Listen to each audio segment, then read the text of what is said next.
Thanks for staying with us. So, before we go into the hot topic of the day, we have to introduce our Nigerian video jockey, television presenter, entrepreneur, musician, executive producer, and an Islamic scholar, celebrity scholar, I might add. Welcome with us, Adams Ibrahim Adams, popularly known as VJ Adams, in the building. Whoop, whoop. Good to have you. Feels great to be back on the show. It's been a while. 3-4 years ago. Yeah. So it's good to know that you're a celebrity, entrepreneur, but you're also an Islamic scholar. No. Hello. I'm a Muslim. Okay, a Muslim. I have knowledge. You have knowledge. A few things. Okay. You get me? Because people can take that person out. Who told them this? Okay, that's true. Let's be careful. So, but one of the reasons why we brought you on today, because we wanted to commemorate Salah. Absolutely. And we didn't want to bring the traditional sheikh. Let's bring someone that looks like us and say, okay, tell us about this season and what are the benefits of this season? What are those things you would like us to learn from this season? I mean, generally, what Salah represents, it represents giving for the most part. And it's a story that is in both the most popular religions, both of them, they understand the dynamics of Ibrahim and Abraham. You know, giving your child, your son, replace it with, you know, with the sheep, and that's what we rarely celebrate. But beyond that is really to give. So when you do Salah, when you kill the ram, you share the ram amongst your community. You marry with people to eat with you and just have a good time. So it's more about giving, you know, and reflecting really. What would you say about just like the commercialization of almost everything right now?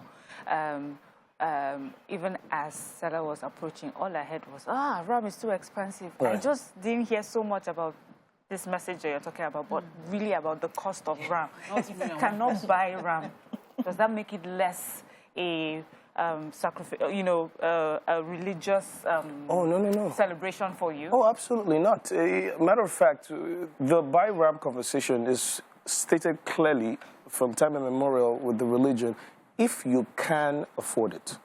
It's the same way going for Hajj. If you can afford it, do it. So if you can't afford it, what do? You join other people. And that's why it's sharing. So it doesn't make you, it doesn't make you less. Sinned. No, it doesn't make you less. Nice. You have sinned if you can afford it and you don't. You cannot not choose to do it if you can afford it. You must. You must, matter of fact. Yeah, so how do we get people to focus more? So this is not just because it's your religion, even across religion, focus more on the significance of these sort of celebrations as against just the glitz and glam of killing the meat and showing what you have. I think generally is because people don't read that much. People are not that inquisitive to find out why they do what they do.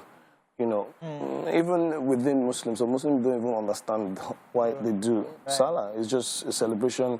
You know, you take clothes. So it's because people don't read as much. You know, in terms of reading, and I'm very inquisitive, and I'm a very stubborn guy. So you cannot tell me to do it. Why? Where is it? Is it in the Quran? Okay, good. Is it in the Sunnah? Okay, fine. You can back it up. You know, so generally people should read more. Okay. One of the things that bothered me is that, just as you said, people don't read. When the message was given to Abraham, it was further interpreted when it was given to the Rasul Sallallahu Alaihi Wasallam. And in his own time, Salah happened, and he was grieving. Right. Several times there was a grief, so you have to sacrifice, and you just lost your child. Right. How do you do this, no matter the situation? What's the core message? Is it a worship that you must do? Because some people then bring in all sorts of excuses. Okay, now, you know, we've lost someone, we cannot do Salah. What's that? Why is Salah so important, and why must it be done no matter your circumstance per time? The situation is simple. If it says, go and sacrifice your son, right? And the maker says, no longer sacrifice your son.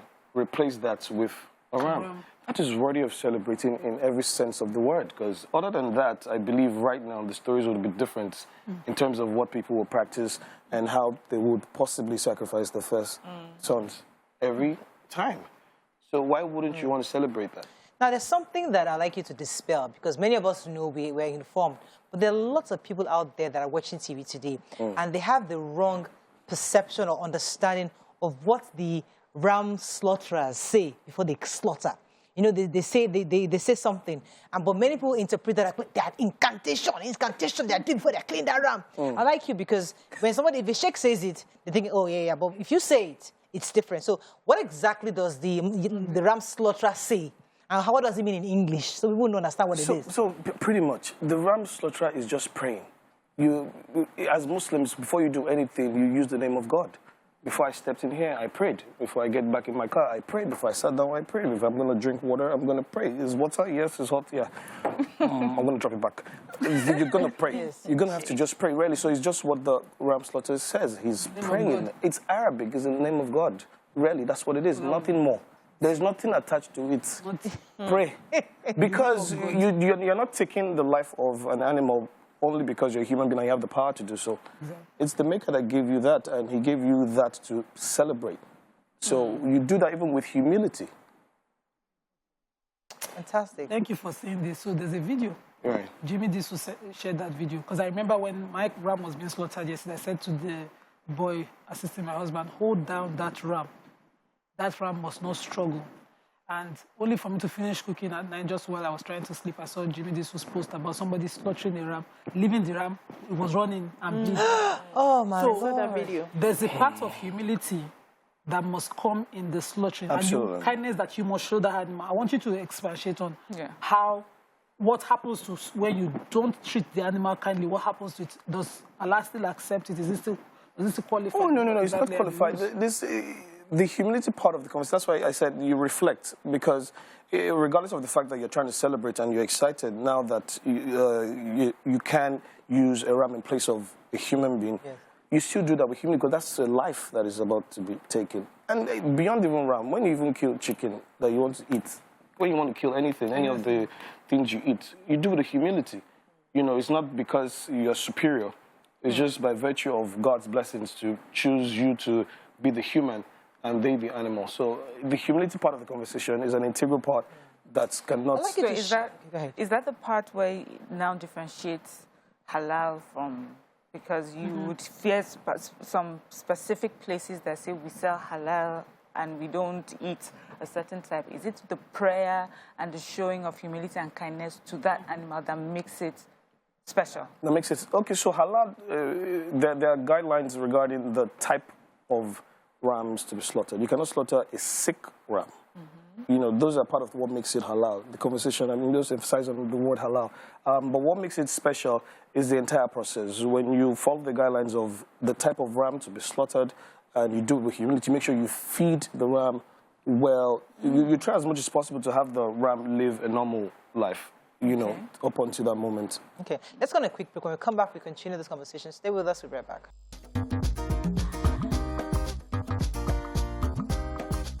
Stay tuned. Your View will be right back. Thanks for staying with us. We still have with us Vjadams. Adams. I would like you to touch on some other areas that many non-Muslims have always had concern about, because recently there was a video that was trended where terrorists were saying, Allahu Akbar, you know, and when you see stuff like that as a Christian, you think to yourself, they say Islam is a religion of peace. Right. But when you see stuff like this, you continue to think that you question, like, you see, which sect of Islam is this? Who are these people? Could you help us understand the difference between those people and the kind of Islam that you practice? Islam preaches peace. And so think about it. The generalization of a particular people that are radicals or that are deliberately just wicked doesn't represent the totality of what a religion represents. So when a shooting happens in the United States and the person that killed 80-something people or 30-something people is a Christian, today they don't tag that as a Christian. They don't say Christians are radicals because John Francis killed 900 people. So if a set of people are doing certain things that are not in any way in the Quran or in the Sunnah, and the Quran is the holy book and the Sunnah is the teachings of the Holy Prophet Muhammad. So if someone is going out of that, you don't represent the religion. Religion is a religion of peace. Your religion is not the constitution of the world. Your job is to coexist as human beings. You know, so whether or not anyone worships stone or worships cement is none of my business. My job is to treat you like a human being, which is the first step, you know, and coexist with you. Because every step of the way you will coexist with people, regardless of whatever they practice. You know, so a set of people do bad things, they don't represent the religion. Absolutely. It's a set of people. And it's the same way when you see the Arabs are not the superior Muslims. You're not the superior Muslim because you speak Arabic or you live in an Arabic country. You're not the superior Muslim because you live in a particular place in a country or in a region in a country. No, you're not. A Muslim reads the Quran and follows the teachings. If the Quran says, you're not one of us if you don't want for your brother what you want for yourself. The Bible says, do unto others what you want to do unto you. It's very clear. How hard is it to follow those simple, basic principles? I like that. So I like that. So go ahead, Mr. Yeah, so, personally, I think religion has divided us instead of bringing us together. And the only time I feel like it's still one God, there's still a oneness somewhere is during this sort of celebrations, which is just for a few days. And after that, everybody faces their direction.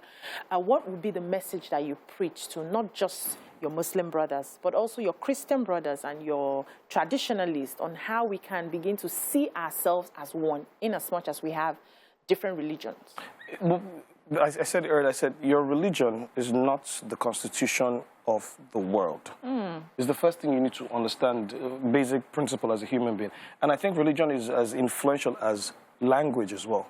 Yeah. So because I'm Yoruba, does not make anyone who's not Yoruba less important than myself. It's the same thing, it's the same principle. So in an organization, when you want to hire people, am I going to hire someone because you're predominantly Muslim that is incompetent? Or because you're predominantly Yoruba, that you're incompetent? I don't care. I care about competence. That's why I said, whether or not you worship cement, if I need a cameraman that is competent, if you worship cement or you somersault in the middle of the night with calabash, I don't care. Do the job.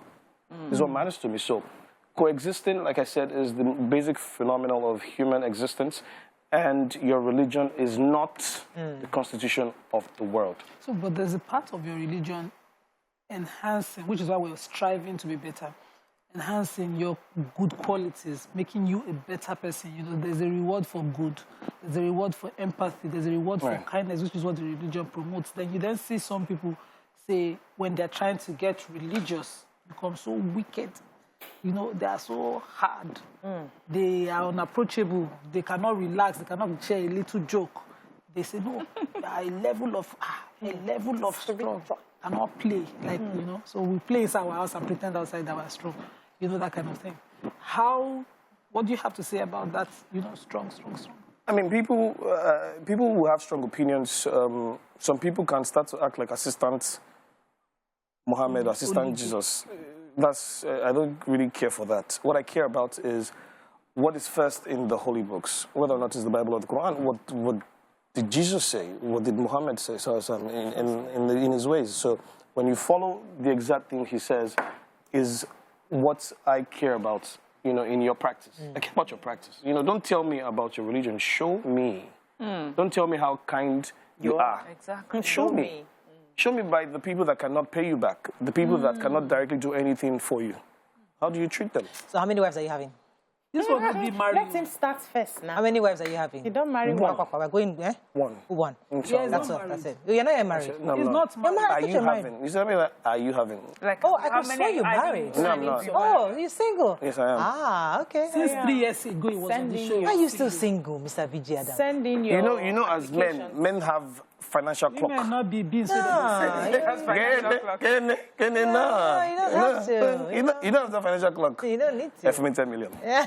give me 10 million now. Let me know you're serious. Since Oh, I don't wow. need to. So you're single. So you think the girl that will give you 10 million has not come? Marry now. So do you want a hijabite or a regular? I would not trade a good human being for anything else. So whether or not you're anything else, if you're a good human being, that's what matters. Do you like to me. those sexy people? Sexy. He likes sex. Every human being likes what is pleasing to their eyes. Uncle. See, I need to just clap for that. Something inside I love it. I love your response. So she can be hijabite outside, but inside she can be. That's fine. Everybody like us. Let us just. It's money. Let us be honest. Okay, let's Come back on Don't Friday. worry, we have a private deal. This is your Friday. Come back on Friday. We'll give you correct. There's a deal. I'm ready. All right, we got to go on a break. Thank you so much. Thank you so much for having me. All right, come back. This is Muslim ticket that everybody's talking about. Let's hear your views on it. Stay with us. We'll be right back.